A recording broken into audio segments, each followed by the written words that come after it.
You're listening to the CD Baby. CD Baby. CD Baby. DIY Musician Podcast.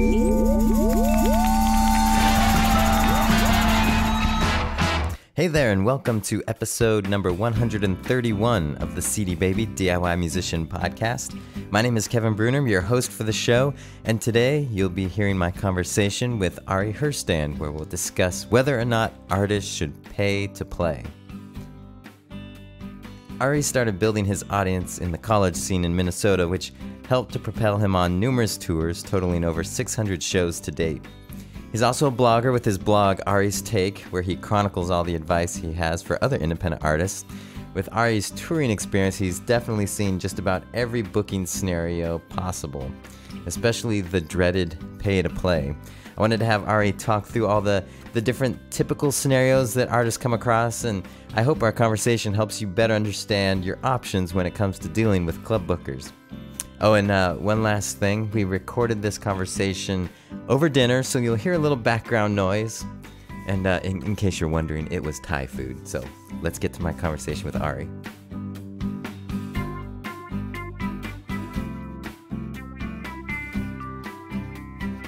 All right, well, I'm joined here by Ari Herstand of Ari's Take, and you write for Digital Music News, and you're an artist yourself.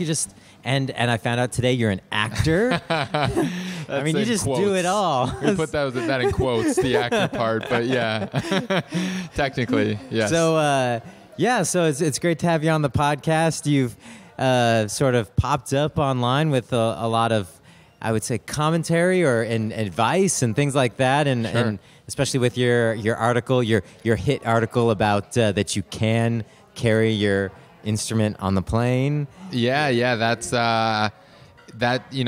fortunately got that spread around a lot by musicians, and so it's helping a lot of musicians legally, or at least inform them that they know that they can carry their instruments on their airplane, which is a major win for everyone around the country. Yeah, so your articles tend to be really in depth, and it seems like you do a lot of research. But before we dive into the topic that we're going to discuss tonight, should you pay to play? Mm-hmm. Why don't you tell us a little about who you are as an artist and a little bit of your background? Sure. Well, I've released, 3 full-length studio albums. Actually, I just released my newest album about 3 weeks ago.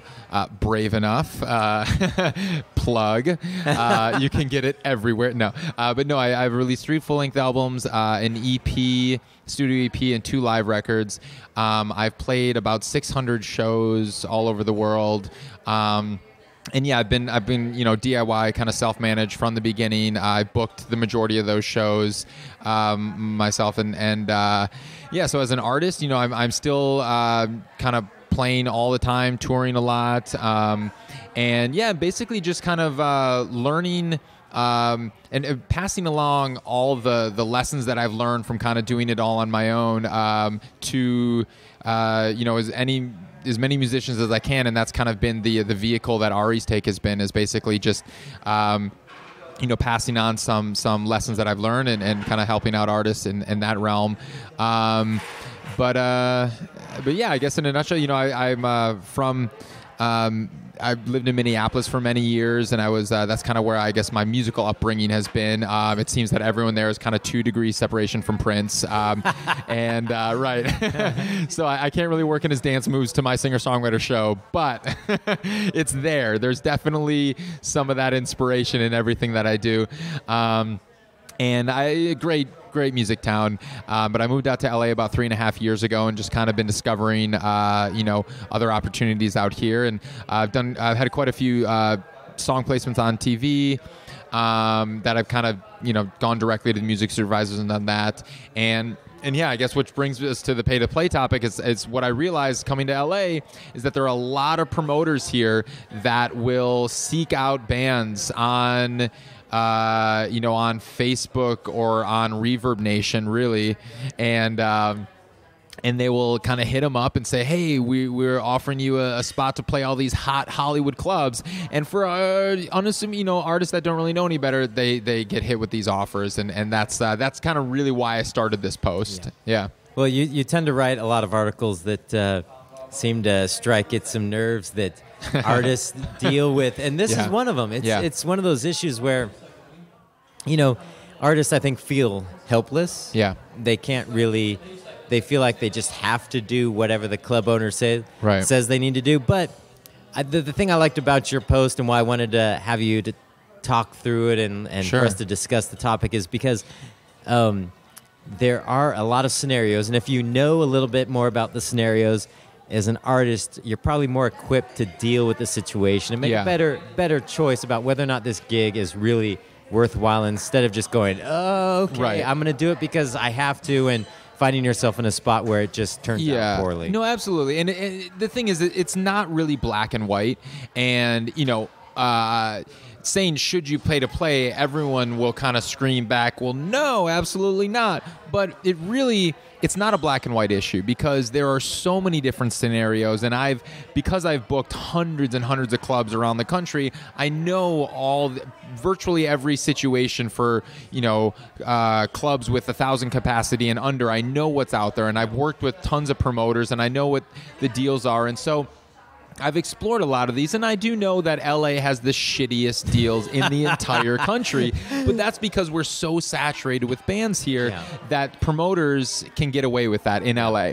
And so bands who are in LA, especially young bands who don't know any better, will take these shitty deals, and it's, any venue in LA has a shittier deal than any other venue in the rest of the country, but there are venues out in LA that have less shitty deals, and those are the venues that I tend to play here, and that they become respected venues, and then they're not the Sunset Strip clubs, for the record, the hottest, sexiest Sunset Strip clubs that everyone wants to play.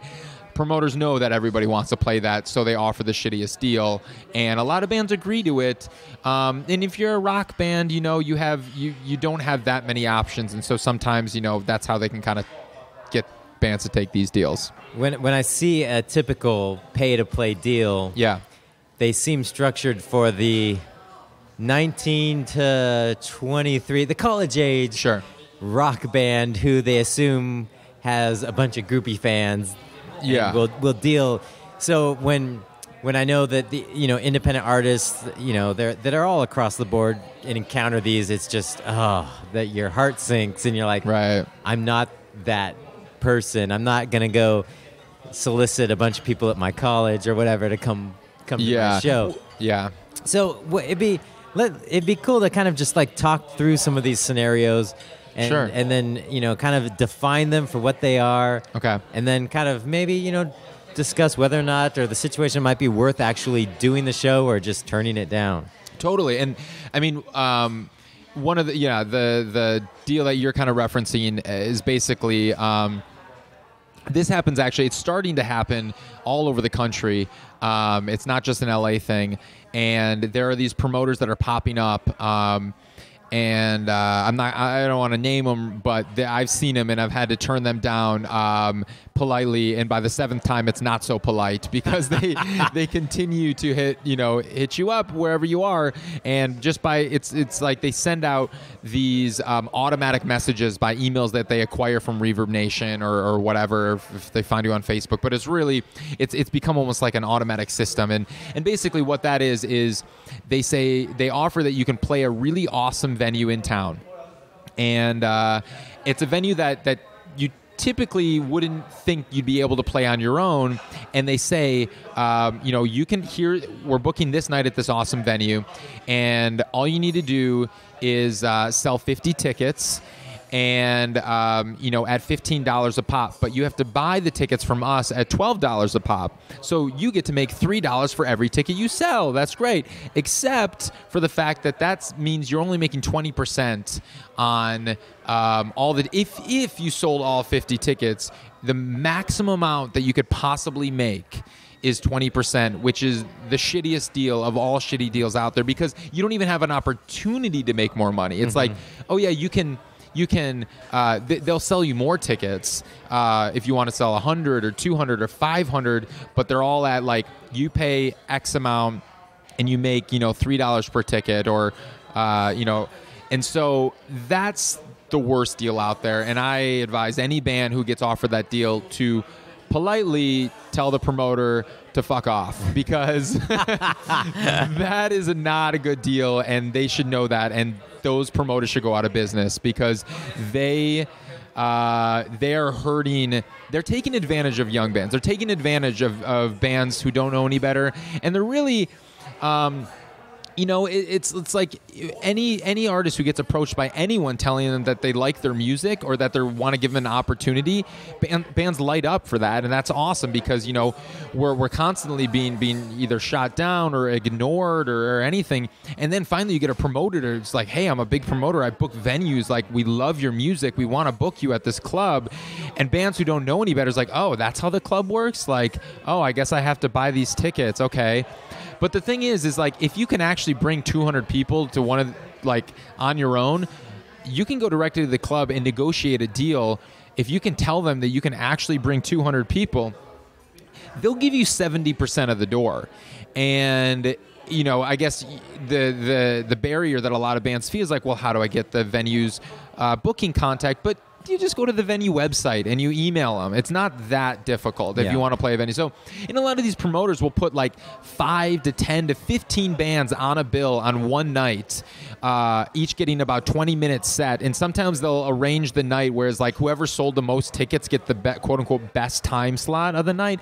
It's all bullshit, because it's just like, what are you're going to tell your fans that, oh, I'm playing, I may be playing second, but I may be playing ninth. So you can either come at 6:30 or you can come at 1 a.m. I don't know whenever we're going to be on, but hey, come catch our set. Or you can sit through 12 other shitty bands that sound nothing like us, because it's really the barrier for entry at these gigs is just like, how much are you willing to pay? Yeah. So that is the worst deal that's out there, and that's all over the country. And unfortunately, these promoters are picking up steam, and I'm hoping to shut that steam off. Yeah. Well, it's the interesting thing is it's how that conversation starts. I have a friend who's in a band and got into exact scenario just recently, and it started out as, hey, exactly like you said, right. I like your music, let's get a show.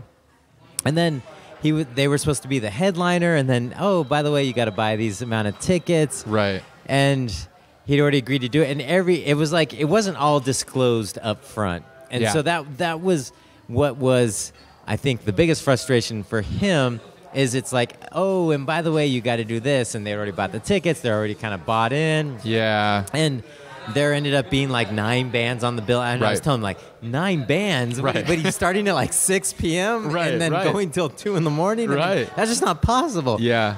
And it just kept getting worse and worse. But the interesting thing was, and I went out to the show and I expected to be like an empty venue. Yeah. And him feeling really sorry.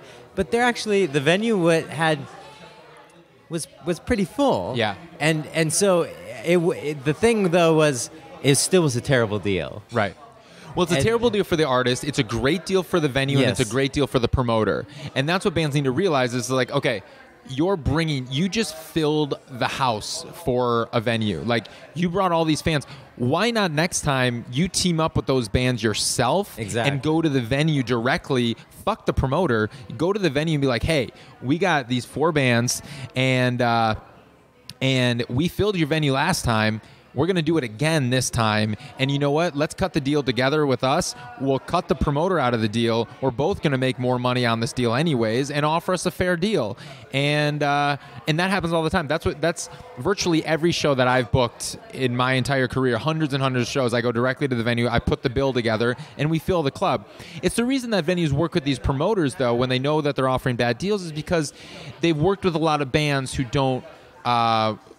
either don't keep their word, or they just don't put in a lot of work, and they're just not proven. And a lot of the times, because of that, a lot of bands, it's very difficult to get a response from the venue directly. Yeah. So, I mean, just a quick note, if you want to book a show and you're hardworking and you really think you can get a lot of people out, then tell the venue that. Be like, listen, we're going to promote this show, and we're going to do a really great job of promoting it, and and then we can negotiate a deal, and then tell them. Yeah, exactly. I mean, that's one of the key points when you're trying to book a club is that, one, you need to be honest about what you can bring. Yeah. But if you can bring 200 people, there's no reason why you should feel like you're not going to get a response. I mean, they want to fill their club. And Right. if you can bring 200 people to a 200 capacity club, Right. they're going to book you in a heartbeat. I mean, they Absolutely. want to fill the venue as well. Right. So, and you'll have negotiating power, and that's So there are all those deals out there, but it's typically right. These promoters are approaching younger bands who don't know any better and don't know that they can actually go to the venue, and they a lot of the times a lot of these bands just don't know how to contact them. So there's another deal out there with promoters who contact bands, which isn't as bad, but it's pretty bad, where it's a similar kind of thing where you need to sell. The way that this works actually is typically they'll say you need to sell like 35 tickets up front at $10 to $15 a pop, and you make zero money on the first 35, but you make 100% on everything after that you sell. So this could be a decent deal if you can bring a significant number out.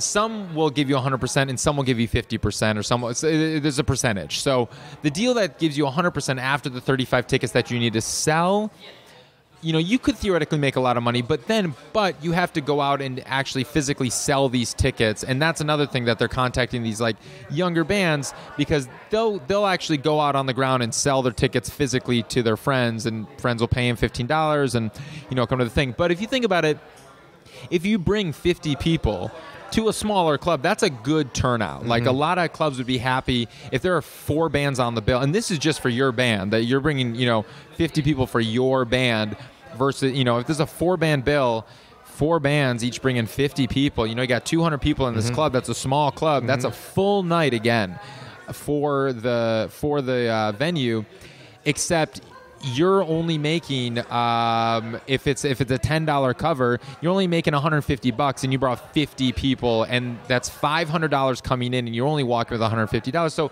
it really isn't that good of a deal until you get up into the numbers of maybe bringing 100 people or 200 people.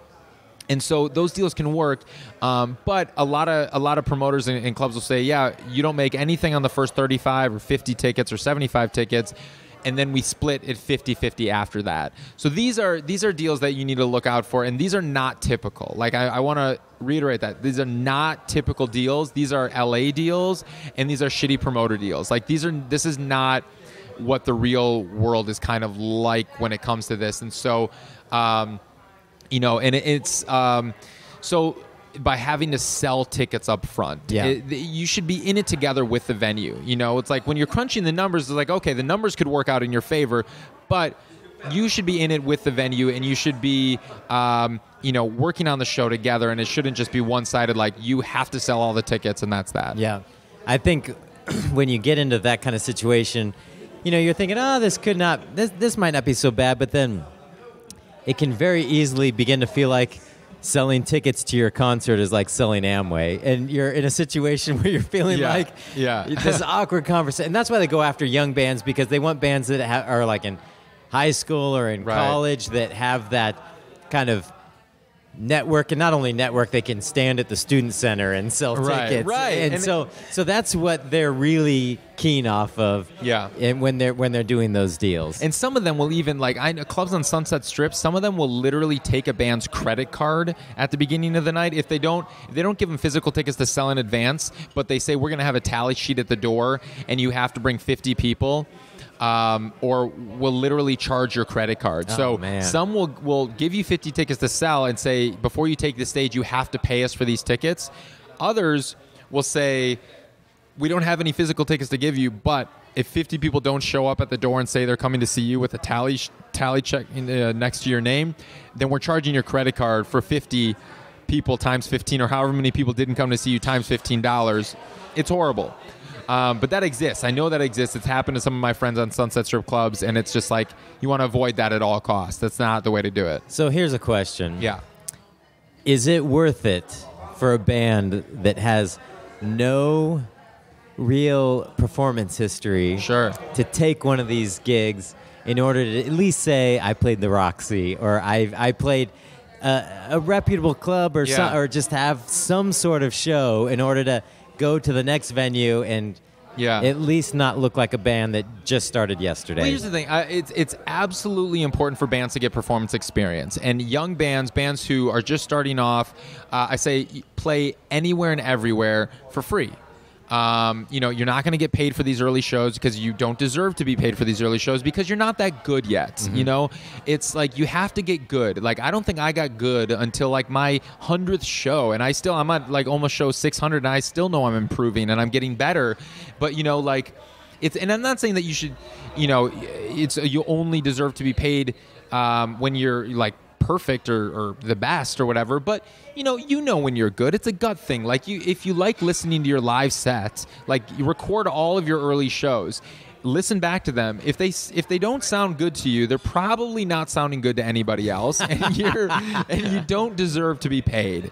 So this is all, this whole pay to play thing, and this whole thing is assuming that you've reached a level where you're good. Mm-hmm. So for all the bands who have practice their asses off, who have paid their dues, and like early on, you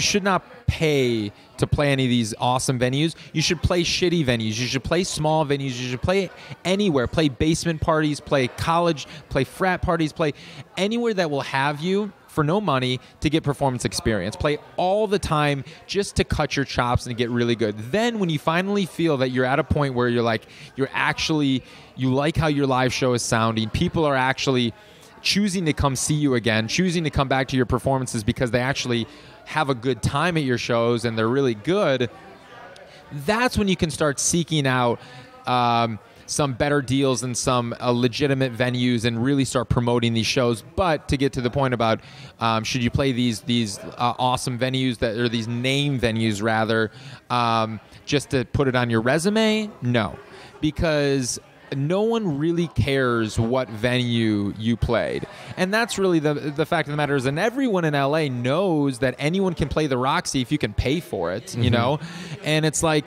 so it's really not that it might be cool for you to say that you played the Roxy, and because there's so much history there, the Viper Room or the Troubadour, and yeah, that's awesome, but it's not really going to advance your career. I'd say, like, play the clubs that are going to treat you fairly, going to treat you respectfully, and you can bring your fans out, and the fans will follow you. There's not really built-in crowds at any of these venues. Like, sure, people know about these venues, so they know where to find it on a map. But if you book a club or you book a show at a club that they haven't been to, then tell them where it is, and they'll come see you. Yeah. All right. So what do we got next on your list? So there's another deal out there that's where venues charge a rental fee, and it's borderline for me because it's kind of like you're filling the promoter's shoes. So the venue is basically saying that they have absolutely no trust in your draw, that they are covering their own asses, saying you can play our night for $1,500. You can charge whatever cover you want. You can sell your merch, but it costs $1,500. So I don't like these deals because, again, the venue has absolutely no incentive to help you out with the show or to promote it or to put you on their calendar or anything. You're basically filling the shoes of a promoter, which is good to do now and again. But if you crunch the numbers and can find out that this can work, if you can bring 500 people at $10 a head, then paying $1,500 up front works out to be a pretty good deal for you. But if you're only going to bring 100 people, then paying $1,500 up front, you're going to lose a lot of money. So it's a very risky deal for the band, and it's a great deal for the venue. So that's another deal that's kind of like you have to crunch the numbers and you really have to know your draw. Then there's this other deal, which it's kind of a sneaky deal, where, and they do this a lot at some like legitimate clubs in LA, and I call them legitimate, not the Sunset Strip Club. Not that the Sunset Strip Clubs aren't legitimate; they have legitimate shows, but like there's just so many shady promoters that operate out of those venues that it's tough. But some of the great venues in LA, when you work directly with the venue, they'll say you have to bring a minimum amount of like 35 people at whatever, $10 a head, and then after 35, if you reach the 35 number mark, then it's like a 65% split. 65, you get 65% of the door from $1, meaning if you bring 36 people at $10 a head, that's going to be $360 that is split between you and the venue. You get 65, the venue gets 35, and that's decent. That's okay. But if you bring 34 people, you walk with $0, and the venue walks with $340 and all the drink sales of those 34 people that you brought. So it's not the best, but it's fine, and I get it. But the thing is that one of the main reasons why I don't like these deals is not really because of the money. It's because it's per band. So every venue negotiates the deal with each band on the night. So they'll have like maybe 4 or 5 bands on the night, and every band has to bring a minimum of 35 people at $10 a head. So if every band brings 30 people, and if everybody brings 30 people at $10 a head, every band walks with $0, and the venue walks with $1,500 and all their drink sales. So when you kind of get to that, and it's really because, but even more so, it doesn't encourage the bands to work together, and that's really the main point. Is this like, the venue is betting, is just like encouraging this like hit it and quit it culture where fans will come to the band that they want to see, and then they'll leave right after the band. And that's a very LA thing, whereas when I was in Minneapolis, it was a full night of music. People actually went out for a full night of music, and they went to go see all 3 or 4 bands on the bill. And when you encourage this like every band tally sheet competition thing, then people will, that rubs off on the fans too, because then the doorman is asking, okay, who are you here to see? It's like, well, I'm here to see everyone. Well, no, you have to pick a band because that's who's getting paid. And then it just adds this competition, and then the fans are like, oh, all right, well, I guess that's how it works here. It's like, I only goes out to see one band. And then, so in LA, you don't really see many people coming and staying for the full night of music. You see them coming for, the 45-minute set and leaving a minute later. So that's one of the main reasons why I don't like that kind of deal. Should we keep going? Yeah, let's keep going. I'm on that tangent right now. You got to stop me if right. No. All right. So and here's now a standard deal. And this is the deal that I've negotiated with the majority of the clubs that I've booked in the country. Is that you negotiate a split of the door, split of the tickets, and it's a typical split for 21 plus clubs. Is anywhere from like 75 to 100% of the door to the artist. And because everyone who is coming into that club is over 21, so theoretically everyone is a drinker. Theoretically, the venue's going to get all these drinking sales, so the deal can be pretty good to you.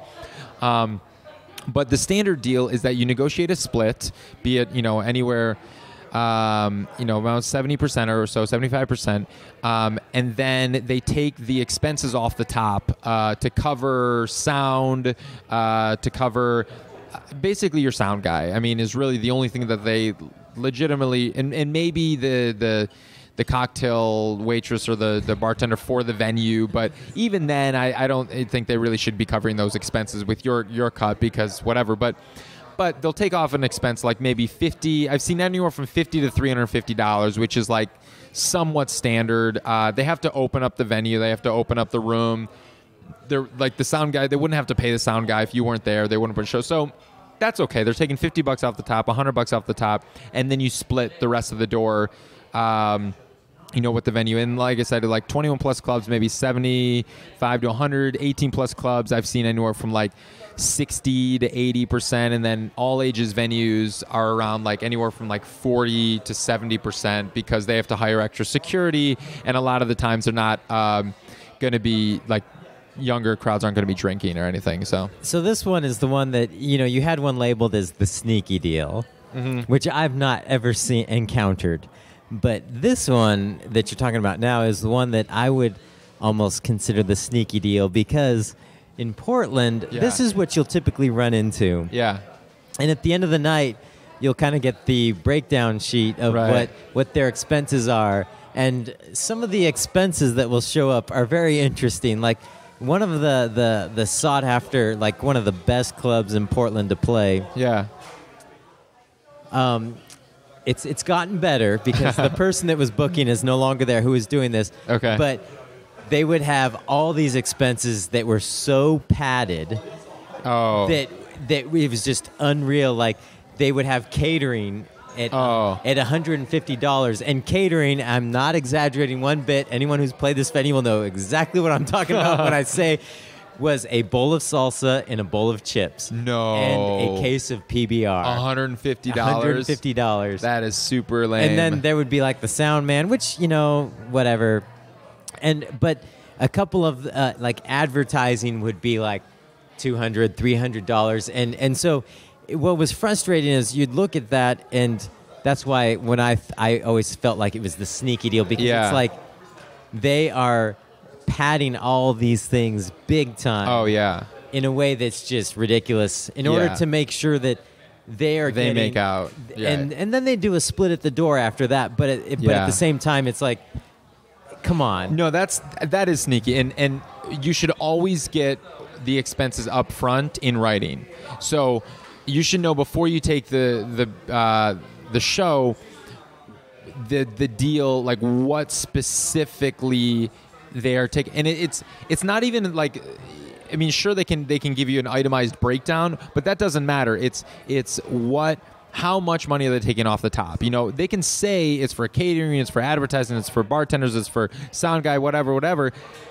But give me a number, and it's like, if they're going to be taking $500 off the top, that doesn't make any sense. You're not paying your sound guy $500. Like, typically a sound guy is going to be paid maybe $100 for the night. So take $100 off the top. If they're taking any more than that, then that's total bull. And you should just go back to them and be like, no, I'm not going to pay you for your bartender. If you want to charge me for your bartender, then I'm charging you for my merch guy and my groupie manager, because I got a lot of groupies. No. It's like, come on, you can't charge it for a bartender. That's to make you money. That's not to make me money. That does no good for me. Have you ever seen? And I think this happened in Portland, but somebody who works at CD Baby played a show, and on the breakdown, like settle up sheet at the end of the night, they had a performance rights organization fee, and I've seen those. So he had to basically pay to perform his own songs, right? In order to pay ASCAP. And at the time, it was before they had the like live show type programs where now you can go to your PRO and right. So it was like he was just so angry. It was only like $10 or something, but it's still the idea that he paid $10 in order for them to pay ASCAP for money he wasn't going to get. Right, that's unethical. That's unethical. It's nice that ASCAP and BMI have done their live program where now you can make money on the songs that you perform live. But I have seen those little fees built in. I don't know. That's kind of running a venue, you're going to have to those costs. That's part of running a venue, and you're just going to have to figure out where to put those costs. And I think by writing it on the contract with the band, I guess it's at least showing the band that, all right, look, like you're a songwriter theoretically, and we are complying with these performing rights organizations that are theoretically representing you. So this is like why we're taking a little bit of this money off the top of our deal. It'd be better if they took it off of the total. Well, I guess they did take it off the top of the deal. I don't know. $10 is whatever, and it's like if you charge that per band. It's like, I guess it comes back around eventually, because you could probably make $10 for that gig anyways from ASCAP or BMI or whatever it is. I don't know how much. I don't know actually how much they're paying for those kinds of venues, but it's probably for a gig, typical set. It probably. Yeah. I heard someone from ASCAP say something about it ends up being around $10 or $10, something. that's what I figured. It just depends, So you always want to get the amount that they're going to take off the top and what the expenses are, and charging $150 for catering, for chips and salsa, that you got to call them out on that, and that is not cool at all. And I'm hopefully they're not doing that anymore. They're not. Okay. From what I've heard, I haven't played there, but they have a new booking person. Okay. And I haven't played there since this new person, and I've heard that they've changed their ways on that. Good, because word will spread about that. I mean, if you're, it's like venues that are really, that cater to the bands and that really care about their bands. They'll give you a case of beer. They'll give you a couple drink tickets. I'm not going to charge you for them. They're drink tickets. They're a thank you for playing our club. Here are a couple free drinks. And then maybe give them a couple CDs at the end of the night or whatever. It's just like, it's just like it's good. It's just a nice gesture for welcoming someone into your establishment. Yeah. Yeah. So I say, like, so there's another the good deals out there, I guess, that are very fair, that where the venue and the artists are in it with themselves, or I'm sorry, in it together, and they're both on, kind of promoting the show together, and they're excited for the show, is where there's a percentage split from $1. So 100 people come, $10 a head. $1,000 is made. If you split it 70-30 with the venue, the band walks with $700, the venue walks with $300, and the venue makes all the drink sales, you make all your merch sales, boom, that's done. So those deals exist also. Those are very favorable deals. I don't see them as much. Typically, a venue will want to take some expenses off the top, even if it's just $50 or $100 for the sound guy. But if you find those deals, those are great, and feel very confident taking those deals. Again, depending on the club age restrictions, 21 plus club, anything above 70% is great. 18 plus club, anything above 60% is great. And then in all ages, it's tough because it's an all ages club, but I'd say a 50-50 cut for an all ages is really standard, and that's good for an all ages club. Yeah, and those deals do exist, like you said, and sometimes you just need to ask. And like if somebody says, "Hey, this is our deal," and I think as an artist, sometimes we're so anxious to get the gig that we just say yes to anything, and we don't negotiate. That's a really good point, and that's a great point. Is you always want to, everything is negotiable, and artists, I think, a lot of times don't really realize that, and because we're not lawyers, we're not contract negotiators, we don't really negotiate that often, but yeah, everything is negotiable, and so if I've had a lot of times where a venue will come to me and be like, "Oh yeah, you can play for $1,500 rental fee and charge whatever." They come to me with that, and I come back and be like, "How about we do a 70-30 split? I get 70% and you get 30%. How's that?" He's like, "Yeah, okay." Okay. And literally that has happened before, and where they offered me a rental deal for $1,500, and I went back to them and be like, "No, I'm gonna really promote this show. I have this kind of history in your area. I've played these clubs. I've brought this many people. How about we do a 70-30 split?" And then they're like, "Okay, that sounds good. You seem like a hard worker. You're going to promote the show." So you can negotiate with them, and it's definitely, everything's negotiable. And then when you've built your reputation in a town, or with a venue, or with a promoter, and you've consistently filled their club, then you have much more clout where you can go to them and you can say, "Can we get a guarantee for the show? Plus a percentage of the door." And that's the best deal out there. These deals are for superstar artists who play arenas, down to local bands who are playing local clubs. These deals exist across the board if you have the clout. So it's basically a guarantee. So a venue will say, "We want you so badly to play our venue because you've done such a great job in the past. You've filled our venue every time. We love your music. You're putting on a great show. It's just a pleasure to have you here. We'll give you $1,000 to play the show, plus or like versus 80% of the door, whichever is greater, or something like that." And so those deals, I've seen major superstar band promoter breakdowns, and those are the deals for them.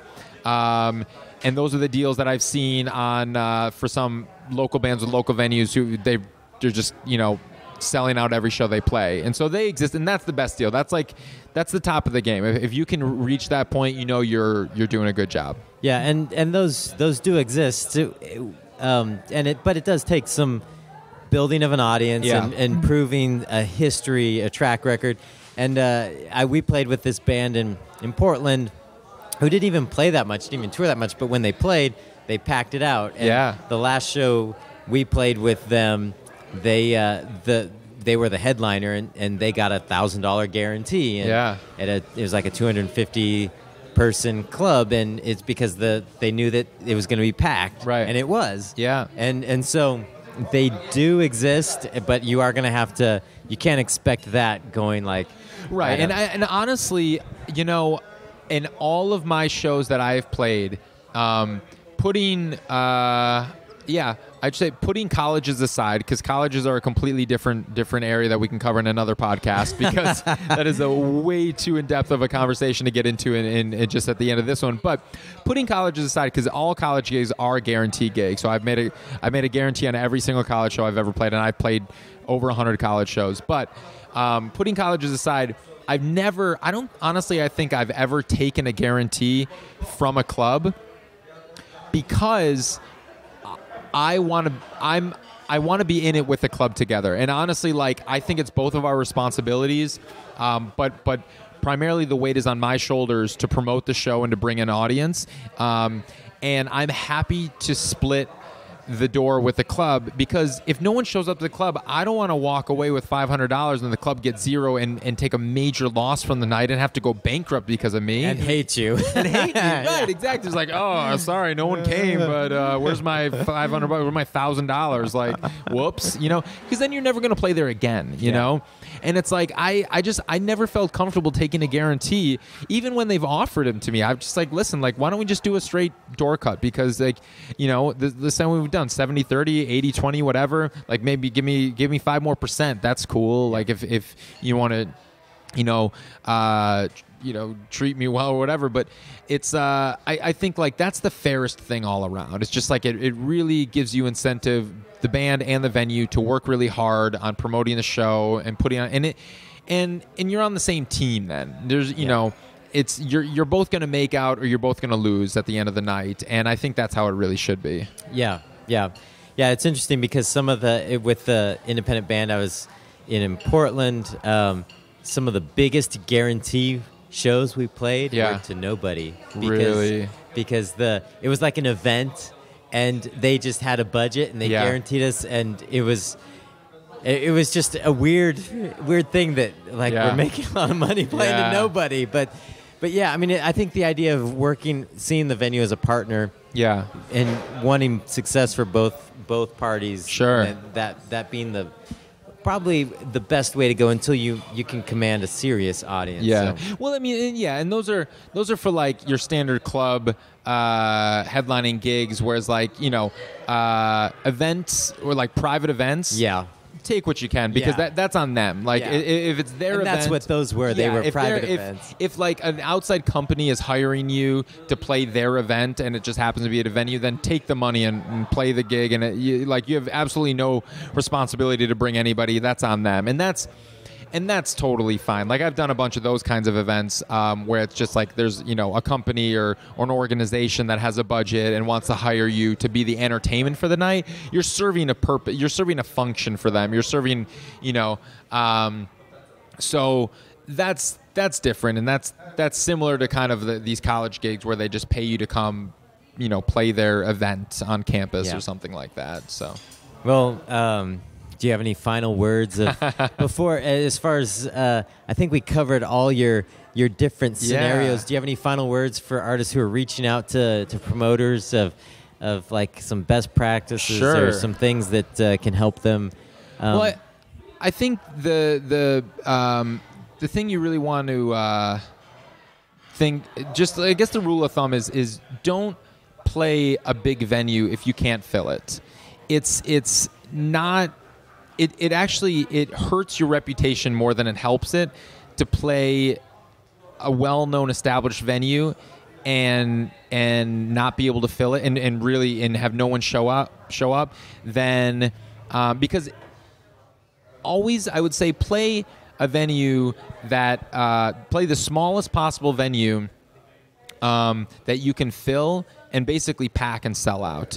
It's better to sell out a 200-person venue than it is to play a 1,000-person venue and bring 250 people. Yeah. And so just keep that in mind when you're booking shows. Like, start off with the small venues. Start off with the venues that are going to treat you respectfully and that you can fill and that you can bring a crowd to. And really don't expect that the venues are going to do much promotion, because they're really not. It really is on the band's shoulders to promote the show. The venue will add you to their show calendar and they'll add you to their website, but that's about it. And so as long as you have that understanding that it's going to be up to you to bring your crowd, at least early on, before you're working with promoters and before you have a serious established clout in your scene, then you'll do all right. That's good advice. Thanks for being on the podcast. Where can people find out more about what you're doing and some of your writings? Yeah, aristake.com is the blog where you can read all these kinds of articles and tips and stuff like that. You can go to ariherstand.com. That's my music website, and my new record is on there. My new record is on Spotify and Bandcamp and iTunes and everywhere else. And the new record is called Brave Enough, so definitely check that out. And yeah, I mean, you can. I'll be touring in a little bit, and so come see a show. Well, thanks for being on the podcast. Thank you. Well, thanks again to Ari for chatting over dinner. I'm gonna close out this episode with a song from his new album Brave Enough, so be sure to stick around for that. There will also be links to Ari's music and his website in the show notes at cdbabypodcast.com. If you want to weigh in on the topic of whether or not artists should pay to play, you can do so. Maybe you've had a good experience paying to play, or you've had more feedback about some of these scenarios. We'd love to hear it. There's the comment section for this episode at cdbabypodcast.com. You can email us at podcast@cdbabypodcast.com, or you can call our listener line at 360-524-2209. And if you want to connect on Twitter, you can find me there at kbreuner. And that's going to do it. So I'm going to close it out. Here is Ari Herstand and the track Keep Fighting from his new album, Brave Enough.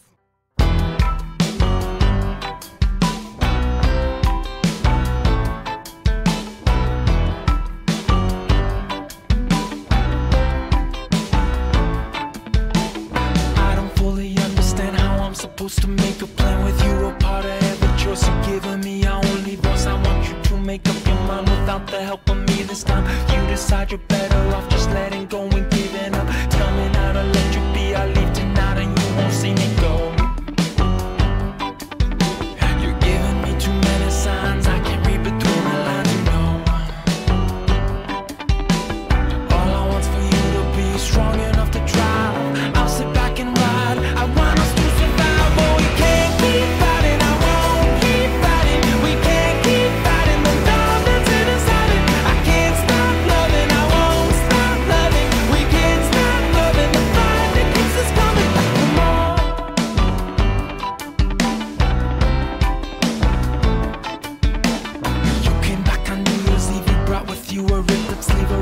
Of your heart remained and no one else but me to blame. You don't share much anymore, you kept me locked outside your door. Wouldn't huff, I wouldn't puff, I couldn't blow down hard enough. I fell down onto my knees and you